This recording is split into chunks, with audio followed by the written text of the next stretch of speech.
চলুন তো বন্ধুরা, এই কোরআনের পাখি আমাদেরকে কি দেখায়। এই গামছা আস্তে আস্তে নিয়ে এসে মোড়াবে, মোড়ানোর পর কি দেখাবে আমরা শেষ পর্যন্ত ভিডিওটা দেখি, তাহলেই জানতে পারবো কোরআনের পাখি আমাদের মাঝে কি উপহার দিতে যাচ্ছে।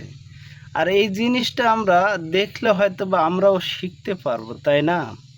তো এই ভিডিওটা আপনারা শেষ পর্যন্ত দেখুন, বা আমিও দেখি কি শিখাই আর কি আমরা জানতে পারি, বা আমরাও কি শিখতে পারবো।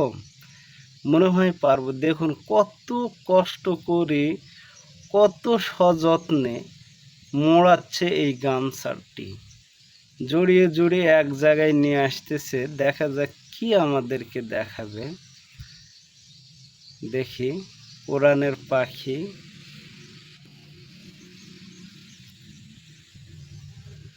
সুবহান আল্লাহ, কত সুন্দর ট্যালেন্ট দিয়ে আমাদেরকে এই জিনিসটা উপহার দিল।